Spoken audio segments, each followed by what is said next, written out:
Abdul Uzza, nama kerennya Abu Lahab.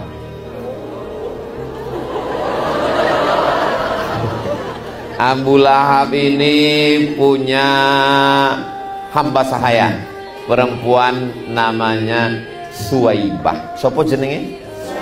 Suwaibah. Suwaibah, tolong jaga adik ipar saya sedang hamil tua. Menurut USG nggak lama lagi akan melahirkan anak. Nanti kalau anaknya lahir tolong kasih tahu saya. Oke tuan, siap. Begitu anak lahir, Suwaibah pun datang ngasih tahu. Hai Abu Lahab. Abu Lahab ini kaya, hebat, keren, luar biasa. Tapi kira-kira bapak-bapak ada nggak yang mau dipanggil Abu Lahab? Nggak ada. Ibu dipanggil Nyonya Abu Lahab?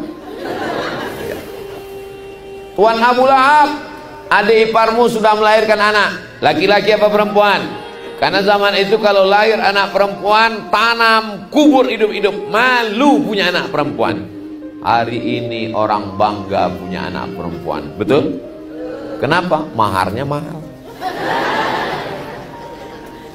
Lalu kemudian dia senang sekali, anaknya lahir laki-laki.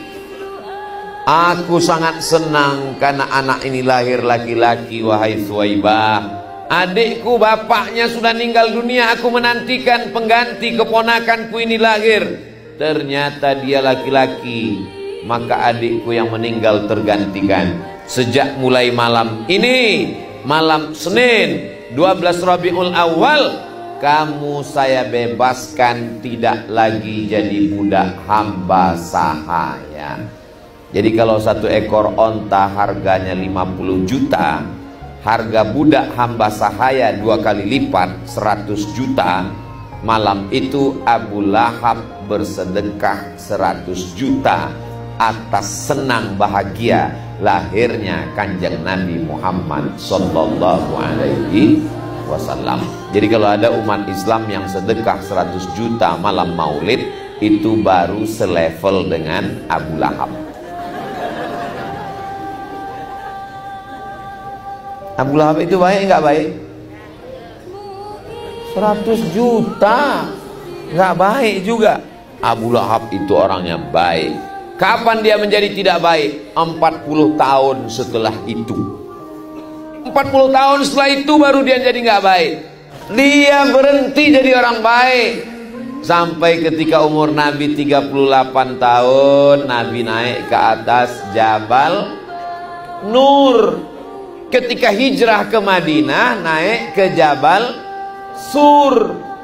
Ketika turun wahyu Iqra, namanya Jabal Nur. Waktu transit mau hijrah dengan Abu Bakar, namanya Jabal Sur. Lalu kemudian Nabi SAW umur 38 naik ke Jabal Nur. Enggak ada apa-apa. Umur 39 naik lagi ke Jabal Nur. Enggak ada apa-apa. Umur 40 naik ke Jabal Nur, dia dipeluk makhluk yang sangat kuat. Makhluk itu membacakan, Iqra bismi rabbikal ladzi khalaqa khalaqal insana min 'alaqin iqra wa rabbukal akramul ladzi 'allama bil qalami 'allamal insana ma lam ya'lam. Lalu kemudian Nabi pun turun menggigil kedinginan. Turun ayat, ya ayyuhal muddatsir, hai orang yang berselimut, qum, bangun, fa'anzir, saya termasuk orang yang gak tahan dingin. Makanya ketika di hotel sudah 2 malam di Yogyakarta, AC saya matikan. Tadi di kamar mau matikan AC, nggak ada.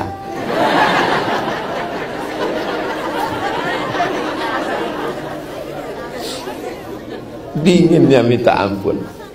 Saudara yang dimuliakan Allah Subhanahu wa taala. Lalu kemudian ketika Nabi sallallahu alaihi wasallam datang, turunlah wahyu berikutnya. Wa anzir ashiratakal aqrabin. Beri peringatan kepada keluarga kerabat dekatmu. Nabi pun naik ke atas bukit Sofa. Ini namanya Sofa, ini namanya Marwah. Nanti kita lari-lari dari sofa ke Marwah, panjang umur sehat badan, kita berangkat umroh insyaallah. Dalam kurung ongkos tanggung masing-masing. Sampai di Bukit Sofa, Nabi naik ke atas Bukit Sofa. Ya ahla Makkah, hai penduduk Makkah. Ya, apakah kalau aku katakan di belakang Bukit Sofa ada satu bukit namanya Jabal Abi Qubais. Di belakang Jabal Abi Qubais ada pasukan musuh yang akan menyerang kita. Apakah kalian percaya? Shadaqnaka, kami percaya kepadamu ya Muhammad sallallahu alaihi wasallam.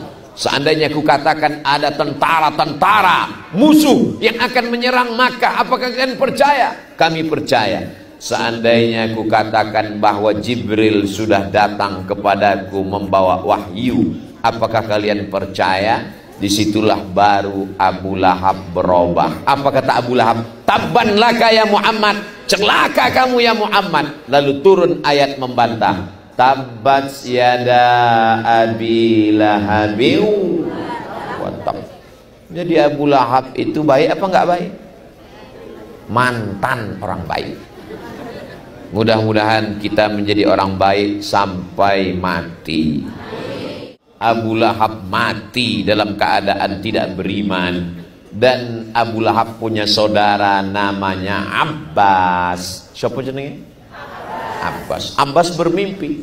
Dalam mimpi itu dia ketemu dengan Abu Lahab. Abbas bertanya, wahai Abu Lahab, how are you today? Apa kabarmu? Abu Lahab mengatakan, aku mlebu nang neraka. Apakah neraka itu panas? Kata Abu Lahab, nerakaku panas. Khuffifa alayya fi kulli itsnain li'taqi Suwaibah. Tapi azabku diringankan setiap hari Senin karena aku membebaskan Suwaibah pada malam kelahiran Nabi Muhammad sallallahu alaihi wasallam. Ustaz Somad ngawur. Ini hadisnya di mana? Ada dalam kitab Sahih Al-Bukhari. Ditulis oleh Imam Muhammad bin Ismail bin Ibrahim bin Al-Mughirah bin Bardisbah Al-Bukhari. Kita menyebutnya kitab Sahih Al-Bukhari, kitab hadis tersahih dalam golongan Ahlus Sunnah wal Jamaah. Meninggal tahun 256 Hijrah. Maka di sana dikatakan diringankan azab Abu Lahab setiap hari Senin karena dia senang menyambut kelahiran Nabi Muhammad sallallahu alaihi wasallam.